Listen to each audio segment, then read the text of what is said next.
Salve, salve família, aqui quem fala é o Lutz do canal Cortes Podcast e no meu primeiro mês monetizado eu já fiz $3.000 só seguindo o que esse cara fala no curso dele. Então se você quer ganhar dinheiro com internet e YouTube sem nem precisar aparecer, confere o primeiro link na descrição. E a ervinha do Satanás?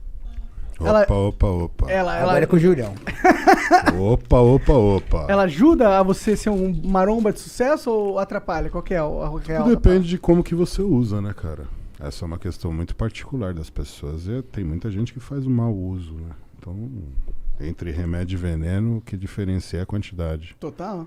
Então, tudo que é excesso realmente te tira de si, né? E não traz benefício algum. Mas é uma atividade bastante comum no nosso cenário. Pra mim faz sentido, pra mim parece complementar, entendeu? Sim, porque também tem ação analgésica. Você tem muita dor muscular, porque você Exato. treina Ajuda muito. ajuda- A maconha, ela dá uma... Ajuda a relaxar no sono, ajuda a trazer apetite para quem precisa comer. Então, eu imagino, ajuda isso mesmo? Sim. Você, tipo, tem momentos assim, cara, não tô com fome, não consigo comer. Você vai lá dar dois tapinhos. Hoje ainda que entra uma questão que é muito diferente, né? Hoje com o acesso que você tem, você consegue o componente adequado para a situação. Então tem pessoas que usam para sono, né? Que não podem ter apetite. E tem pessoas que usam para apetite para manter Dá pra você pegar um... sativa e... A sativa não dá apetite? Você vai ter a sativa e a índica, né? Mas eu sempre senti que as duas dão apetite, assim, pra mim, assim. A índica E geralmente... apetite pro doce, né? Por isso você pegou a caixinha doce, benta. cara. Eu sempre fui meio doçólatra, tá ligado? Mas você também sempre foi maconheiro. Não, Então uma coisa puxa a outra. eu comecei a fumar maconha velho, na verdade, com 24 anos. Sim. 24. É. Mas quanto de pressão já entrou nessa mente também, né? Quantos De lá PSI? pra cá, não tenho noção de gramagem, né? Porque Agora é eu muita descontei coisa. toda a época que eu não fumava, com certeza. Eu fumei 3 vezes mais que uma pessoa normal, eu acho. Tipo, eu fumo todo dia, tá ligado? Eu não sei o quanto você usa, não sei. O Júlio? É. Ó, a briga é boa entre você e ele, viu? É? Porra. Eu sou um modo antigo, né, cara? Comecei com 16 anos. Com 16 aí você nunca parou? Sempre foi? Nunca, sempre. Agora uma coisa eu questiono. Pô, pior que você parece bem mais rápido que eu da cabeça. Agora uma coisa eu questiono. Falar que a erva atrapalha a memória. Cara, o Júlio tem uma memória absurda. Absurda. Eu guardo bastante coisa. Ele lembra de coisas e detalhes do nosso esporte, de atletas que foram referência. Cara, ele lembra o lugar, o país de origem, o sobrenome do cara. O cara é do leste europeu. Fulano de tal, sobrenome fulano, ganhou. Aqui, na verdade, memória quando absurda. você gosta do assunto, você vai se aprofundando e acaba conhecendo um ou outro. Eu gosto de estudar a história do esporte, então é uma coisa que eu sempre busquei me especializar como eu tenho uma frequência de ficar vendo, me atualizando, aí se torna meio que instintivo você lembrar, né, dos nomes dos atletas, da época e da competição que eles disputaram. Pô, mas é difícil, cara. Eu não lembro de porra nenhuma, se me perguntar. Eu gosto muito. Então pega o fornecedor do Júlio que é melhor, mas o que entendeu? acontece, cara? A principal que eu acho que é aí que tá o diferencial, que ela te leva para um estágio de concentração onde você melhora a performance. Então, eu sinto que eu foco mais, me ajuda a Exato, focar. Ajuda no foco. Sim. Então isso é a parte principal. Porque me tira uma ansiedade, assim, me ajuda a desconectar daquele buzz que tem na minha cabeça, eu fico mais... É essa a sensação que eu tenho A que fazer. sintonia adequada para o que você quer fazer. Sim. É exatamente isso.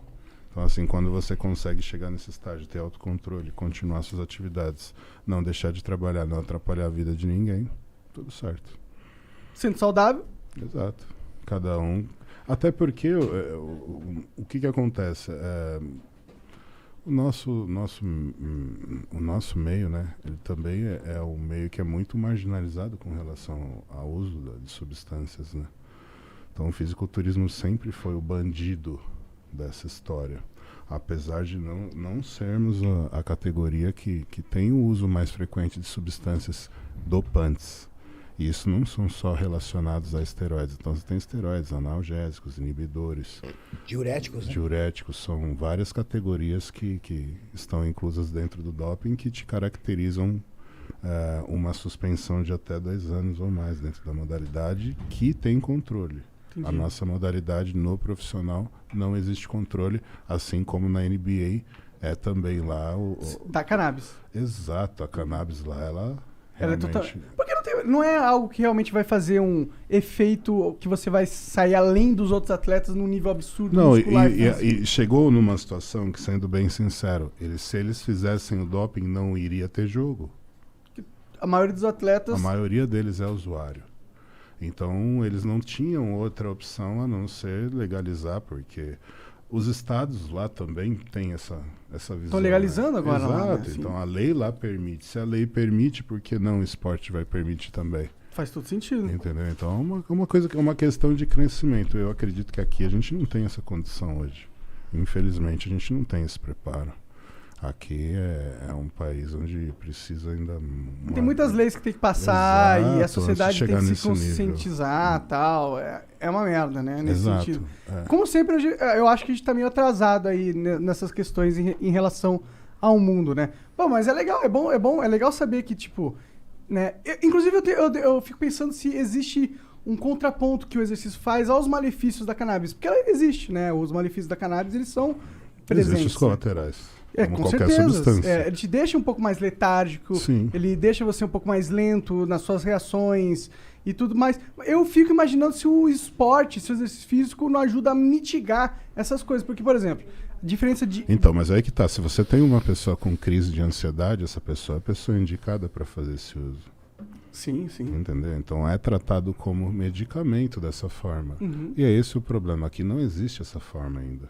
Agora que está sendo introduzido o CBD, mas é uma coisa que ainda é uma pequena célula. Pode crer. A gente ainda está com uma lei que é muito fechada com relação à introdução dessa substância que beneficiaria uma parcela muito grande da nossa população que precisa para dormir melhor, que precisa para conseguir controlar os colaterais de alguma doença degenerativa. Então, são várias prós que você tem em cima da substância, mas uma legislação que ainda está atrasada e que precisa de uma atualização para poder permitir o acesso mais fácil. Existe hoje um acesso, mas ele é muito restrito. Se esse acesso fosse mais fácil, a gente teria muito mais controle e muita gente conseguiria controlar a insônia sem ter que usar um tarja preta, né? Exatamente, isso que a galera às vezes falha em entender, que existem muitos outros remédios aí que têm efeitos colaterais piores, mas eles são legais. Exato. E eles têm a mesma função que poderia ter um canabidiol, entendeu? Isso. E a gente só está tendo um limite desnecessário, burocrático, na saúde das pessoas. Inclusive lá nos Estados Unidos eles estavam tendo uma crise muito forte de opioides, que eram aqueles remédios de analgésicos Sim, mesmo. pesado, analgésico pesado. Sim. Mas essa entra numa questão que é política, né? As indústrias farmacêuticas também começam a perder um mercado que é muito grande. Então não é tão interessante para eles uma liberação dentro da Anvisa de uma substância que teoricamente iria inibir as vendas de certos medicamentos. Com E certeza. é um bagulho Júlio que tem é toda só a razão. você plantar aqui que nasce. Mas né? isso para a indústria farmacêutica é uma dificuldade. É péssimo. É péssimo. Peraí, eu vou ter que trabalhar com uma plantação disso, cara.